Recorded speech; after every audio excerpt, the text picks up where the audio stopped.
कछुए की चाल से चलोगे तो जल्दी सफल होगे, और खरगोश की चाल से चले तो बहुत जल्दी थक के बैठ जाओगे। तो इन्हीं 2 लाइनों के साथ शुरू करते हैं आज का वीडियो। तो आप सभी लोगों ने कछुआ और खरगोश की कहानी तो सुनी होगी। तो आप लोगों को क्या है, कछुए की चाल से चलना है। अब आप बोलेंगे मैम क्या बिल्कुल धीरे धीरे पढ़ते रहे? नहीं, ऐसा नहीं है। कछुए की चाल से चलना अर्थात आपको निरंतरता बनाए रखनी है अपनी पढ़ाई में। कई बार क्या होता है, हम एक गोल डिसाइड करते हैं और हम 3-4 दिन तो बड़े मस्त से, दिन में 5 घंटे, 6 घंटे, 8 घंटे इस तरह से पढ़ रहे हैं।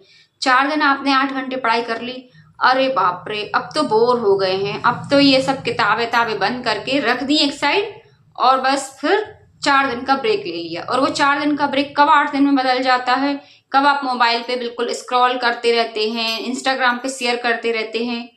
तो बच्चे ये सब से क्या होता है, हमें बहुत ज्यादा डिस्ट्रैक्शन होता है।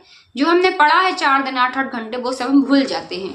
तो आप भले एक दिन में 8 घंटे ना पढ़ें, पर आप 4 घंटे का नियम बनाइए। 4 घंटे पढ़ने से पहले आपको सोना नहीं है।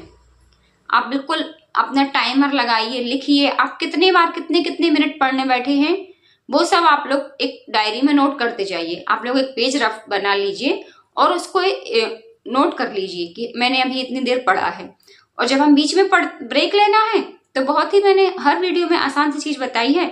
आपको ब्रेक लेने का मन कर रहा है तो आप लड़के हो या लड़की, आपकी मम्मी घर में काम कर रही हैं, उनकी हेल्प कराइए। पूछ लीजिए कोई अंदर का काम या बाहर का काम, वो जो भी आपसे कराना चाहें आप बिल्कुल खुशी खुशी कर दीजिए।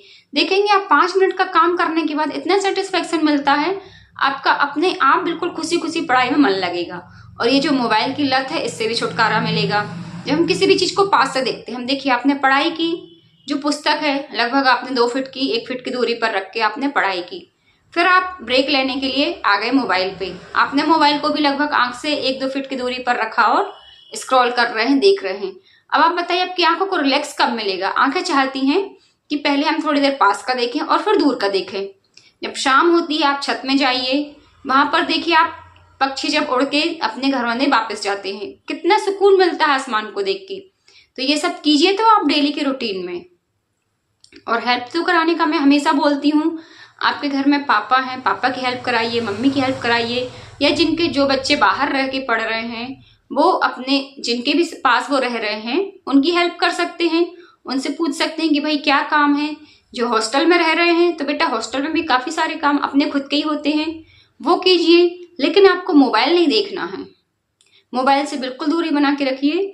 दिन भर में आप केवल 5 से 10 मिनट का आप ब्रेक ले सकते हैं मोबाइल देखने का। आप बिल्कुल टाइमर लगाइए और उसके अकॉर्डिंग ही आप मोबाइल चलाइए। इंस्टा में पता नहीं चलता कि रील देखते देखते आधा 1 घंटा कब हो जाता है।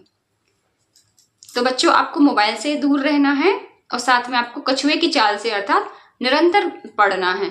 अब अभी आपके त्योहार आ जाएंगे, नहीं मैम अब 4 दिन की छुट्टी तो चलती है, बिल्कुल नहीं चलती है। 4 घंटे निकालना कोई बड़ी बात नहीं है। आप लोग एंजॉय करते हुए भी 4 घंटे पढ़ सकते हैं। तो आपको 4 घंटे का गोल तो बिल्कुल रखना ही है। और एग्जाम के एक दिन पहले आप कैसे 8-8, 10-10 घंटे पढ़ाई में मन लगा के पढ़ते हैं, तो तब तो आपको नींद नहीं आती। तो आपको नींद का जो डिस्ट्रैक्शन है ना, ये केवल हमारे मस्तिष्क का खेल है, नींद का कोई डिस्ट्रैक्शन नहीं होता है। आप एक बार बिल्कुल दृढ़ता से बोल दीजिए कि मुझे नींद नहीं आ रही है, तो नहीं आएगी और आपका मन लगेगा पढ़ाई में। अधिकतर नींद कब आती है? हिंदी मीडियम के बच्चों को इंग्लिश का सब्जेक्ट पढ़ते में आती है, और हिस्ट्री ज्योग्राफी में अधिकतर बच्चों को नींद आती है। और जिनको हिस्ट्री ज्योग्राफी पसंद है तो उनको मैथ्स में नींद आने लगती है।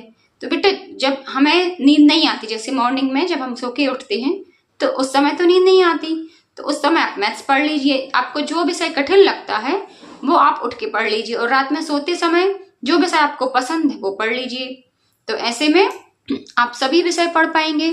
और एक क्रम बनाकर रखिए, आपको रोज हर एक सब्जेक्ट पढ़ना है। जैसे मैथ्स को तो आप अलग से 1 घंटा देते ही होंगे सब लोग रोज, क्योंकि उसमें तो प्रैक्टिस रोज करना पड़ती है। और जो बाकी के सब्जेक्ट हैं उनको भी आपको आधा घंटा या 1-1 घंटा में डिवाइड करके रखना है। यदि आप 3 सब्जेक्ट को 1-1 घंटा देते हैं तो ऐसे में एक दिन में 4 सब्जेक्ट कवर होंगे, मैथ्स और 3 सब्जेक्ट। फिर दूसरे दिन जो बाकी के 2 बच गए हैं उनको लीजिए, और जिसमें आपको ज्यादा प्रैक्टिस की जरूरत है, जो आपका कमजोर विषय है, उसको भी आप रोज पढ़िए।